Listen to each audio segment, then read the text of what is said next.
முஸ்லீம் அல்லாத சகோதரர் ஒருத்தர்கிட்டருந்து இப்படி ஒரு வாட்ஸ்அப் செய்தி வந்துச்சு. அதில் வந்து அவர் பேரை போட்டு அவர் வந்து வெல்கம் பண்ணுறாரு, ஏதாவது வக்ஃப் அமெண்ட்மெண்ட் பில்லை வெல்கம் பண்ணுறாரு. நீங்களும் கூட அப்படி வெல்கம் பண்ணுறதா இருந்தால் இந்த லிங்க்கை கிளிக் பண்ணுங்கன்னு சொல்லி வந்திருக்கு. அப்போ அதை பார்த்த உடனே சரி, அவர் வந்து ஒரு நல்ல நண்பர், நமக்கு தெரிஞ்சவர்.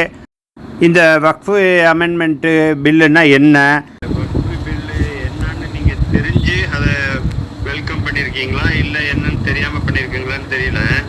ஒரு உதாரணம் சொல்கிறேன். இப்போ உங்கள் வீட்டில் வந்து சொத்தெல்லாம் நிறைய இருக்குது.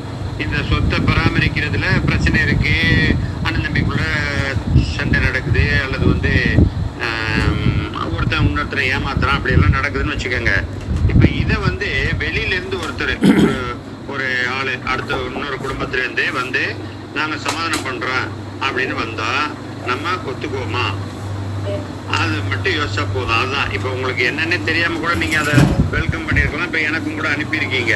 இதுதான் நடக்குது. இப்போ வக்ஃபு போர்டுங்கிறது, வக்ஃபு சொத்துங்கிறது முஸ்லிம்கள் அதை வந்து ஏழைங்களுக்கு பயன்படணும்னு சொல்லி வசதி உள்ளவங்க தானமாக கொடுத்துட்டு போன சொத்துக்கள்.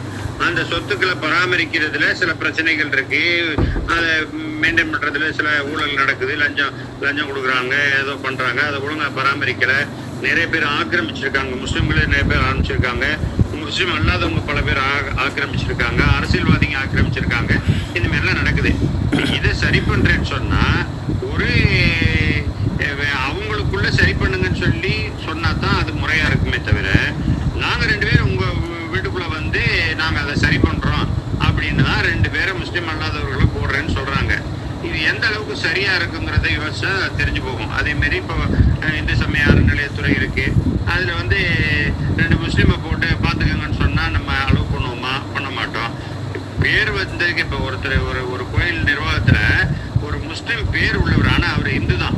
அவர் குழந்தை பிறக்கும் போது அவரை காப்பாற்றின டாக்டர் வந்து அந்த பிரசவத்துக்கு உதவியாக இருந்தவர், உயிரை காப்பாற்றின டாக்டர் பேருக்காக வச்சுருக்காங்க. அந்த பேரை வச்சிருந்ததுக்கே ஒத்துக்கல. என்ன, அது எப்படி முஸ்லீம் பேர் உள்ளவர் வந்து இந்து சமய அறநிலையத்துறை கோயிலுக்கு நிர்வாகத்துக்கு வருவார்னு ஒரே கலாட்டா. அப்படிலாம் இருக்கும்போது இது என்னன்னு உங்களுக்கு தெரிஞ்சிருக்க வாய்ப்பில்லை. அதுக்காக தகவலுக்காக கொடுத்துருக்கேன். அதை பற்றி யோசிச்சு பாருங்க. மற்றவங்க மக்களுக்கும் சொல்லுங்க இதுதான் நடக்குது. அதனால அதை பற்றி நம்ம தெரிஞ்சுக்கணும் ஒருத்தர். இந்த மாதிரி கிரியேட் பண்ணி அனுப்ப வேண்டியது, அது தெரிஞ்சோ அல்லது தெரியாமல் ஜஸ்ட்டு அந்த லிங்கை டச் பண்ணாவே அடுத்தவங்களுக்கு போயிடுது அவங்க பேரோட. இப்போ நான் டச் பண்ணேன்னா என் பேர் போட்டு இன்னொருத்தருக்கு போயிடும். இந்த மாதிரி ஒரு வேலை நடந்துகிட்டு இருக்குது. அதனால் இதை பற்றிய உண்மை செய்தியை மக்களுக்கு வந்து நம்ம எடுத்து சொல்லணும். அதுக்காக இதை எல்லோருக்கும் ஷேர் பண்ணுங்கள்.